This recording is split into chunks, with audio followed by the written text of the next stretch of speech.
Hello everyone, my name is Rachel. Welcome back to my channel. Today I am bringing you guys a really casual book haul. I only have 18 books to haul, and this has been since like February, I think. Yeah, I've definitely been getting better and better about not buying as many books because frankly, I don't need to own as many physical books as I do. I'm actually kind of in the process of getting rid of a lot of books, so because of that, I am just not in the mood to buy a ton of physical books. So yeah, not as big of a haul as I usually do, but honestly, I am totally fine with that. We've got, looks like mostly romance novels, but a few other genres involved. So without further ado, let's just get into it. First books I'm going to mention are by Sarah J. Maas. I bought a used copy of A Court of Frost and Starlight off of eBay some time ago because I did not realize that they have now stopped selling the copies of the books with these covers. Now they only sell the editions with the new ugly covers that everybody hates. And you know what? I actually enjoyed this novella more than like everybody else. Everybody like hates this novella, but I don't know, I had a good time with it. Also, I do want to quickly mention that I am aware of the kind of controversy surrounding Sarah J. Maas at the moment. To be quite honest, I need to educate myself more about it. So that's why I'm not really talking about it in this video, but just know that I am aware. And of course, I got my copy of A Court of Silver Flames, which is book 4 of the series. I did a reading vlog where I read both of these books. If you're interested to know my full thoughts about these books, that will be linked up in the cards above. But yeah, absolutely adore this one. This one is about Nesta and Cassian, and it was just amazing to get their point of view and their romance in this one. So now, to get on to some other books. Okay, I bought 4 books in the Wicked Villain series by Katie Robert. Oh my goodness, this dark romance series totally blew me away. I did not know what I was getting into when I read Learn My Lesson, which is book 2. I did skip book 1, which is Desperate Measures, just because the characters that one follows and the tropes that it uses just aren't my favorite, so I decided to just skip it. But I did read the next 4 books in the series. Like I said, this is book 2, which is Learn My Lesson. By the way, this Wicked Villain series is a twist on Disney movies that we all know and love, where the main character is instead having a romance with the villain of the story.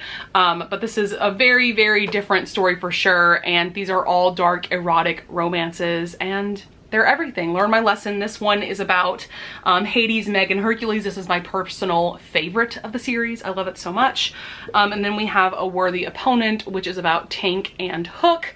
And in this version, Tank is actually a plus-size character. Again, absolutely everything. Then we have The Beast. This is another polyamorous romance between Beast, Gaetan, and Isabel. And I love this one almost just as much as Learn My Lesson, but not quite. Also, I want to quickly mention that, yes, these books are ridiculous and convoluted, but I think that's part of the reason why I love them so much. And then I have The Sea Witch, which is another polyamorous romance, a retelling of The Little Mermaid, but this one is about Ursa, Zuriel, and Alaric. This one's probably my least favorite of the series that I've read so far, but I still gave it 5 stars because it's just such a fun time. And I think that Katie Robert just does polyamorous romances so well. So that's one of the reasons why I cannot wait to read more from her, just because she's amazing at that. Yeah, I'm obsessed with her. I also love how the spines look, like the colors and everything. Very aesthetically pleasing. Next, I'm gonna get into some books that are mass market size. So I got the first 2 books in the A Gathering of Dragons series by Milla Vane. So the first book is A Heart of Blood and Ashes and A Touch of Stone and Snow. So this series I've heard a lot of people rave about. It's a fantasy romance series that involves barbarians, I believe. This first book in particular, so many people love. I know Crystal, Jen, Bree loves this one as well. I cannot wait to get to it. I think it involves a heroine who has a disability of some sort, which is very interesting. You don't see that very often in fantasy books. I really don't know much more about that. I think it might be an arranged marriage or some kind of alliance between the 2 main characters, but they hate each other at first, so enemies to lovers thing kind of going on. And then we have A Touch of Stone and Snow, which is the second book. I have no idea if this whole series follows the same couple or what.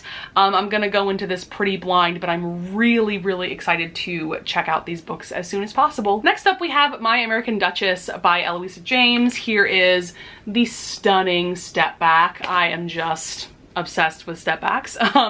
This is interesting because it's actually a standalone by Eloisa James. Most historical romances are a part of some kind of companion series. All I really know about this one is that it's about our main character Mary, who is an American heiress.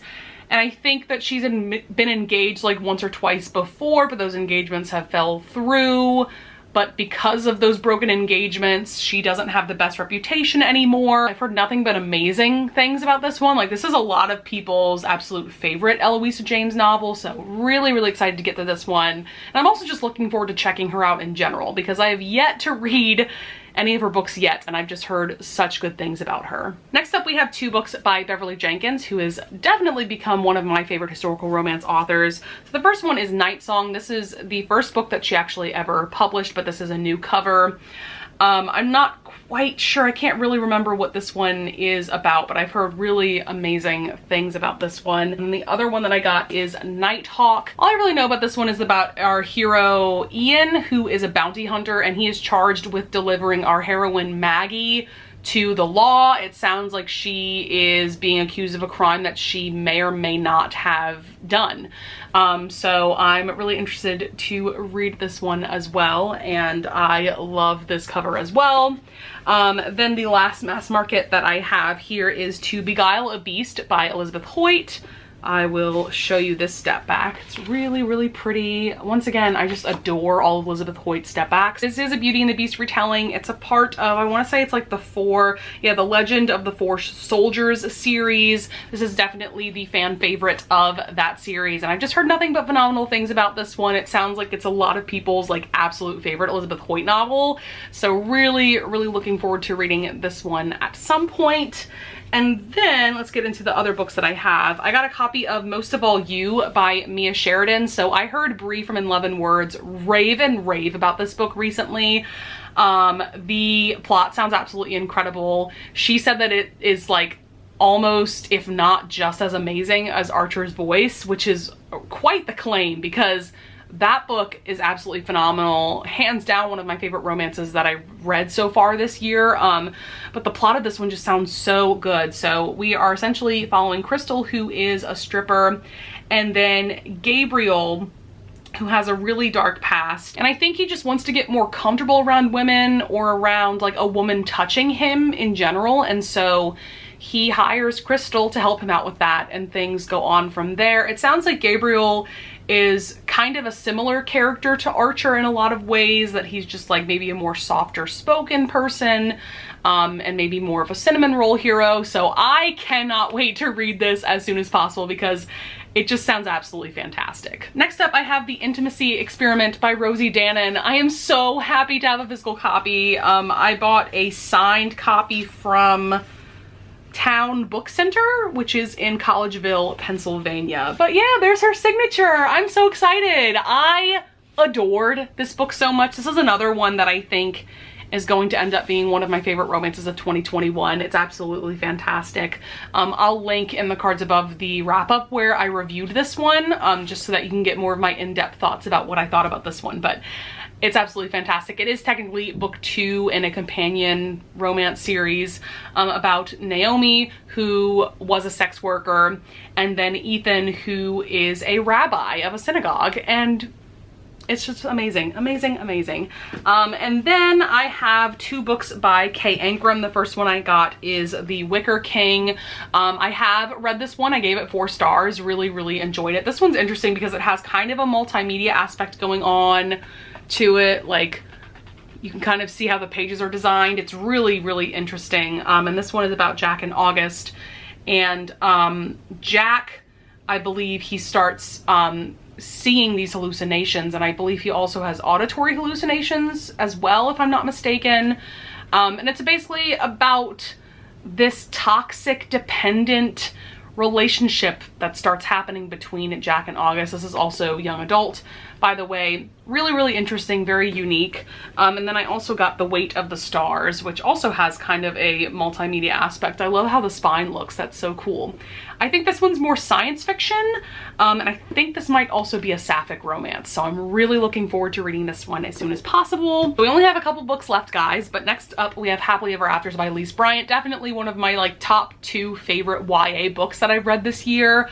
So good that I had to buy a physical copy of it. This is a book that gives me vibes of To All the Boys I've Loved Before and Fangirl, with black girl magic involved. So what's really cool about this one is that it's about Tessa, who writes romance novels, and she gets into this prestigious high school, kind of a performing arts high school, but they also offer like creative writing and culinary arts and different things like that.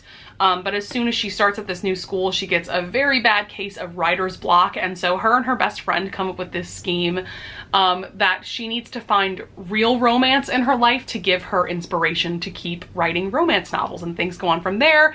There's kind of a messy love triangle going on, but it's all really, really well done. There's also some great disability representation going on with Tessa's brother. It's just absolutely fantastic. I cannot wait to see what Elise Bryant comes out with next. And then last but certainly not least is The Burning God by R.F. Kuang. This is the 3rd and final book in the Poppy War trilogy. I read the Poppy War this past month and really, really enjoyed it. Gave it 5 stars.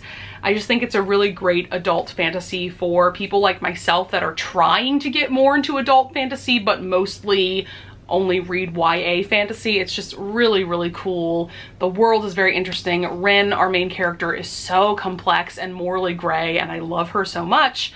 So yeah, I'm really excited to have a physical copy of the 3rd and final book. All right, guys, that's going to be it for this very casual and low-key book haul. I hope that you enjoyed. I would love it if you would leave a comment down below if you want to discuss any of the books that I brought up in this video.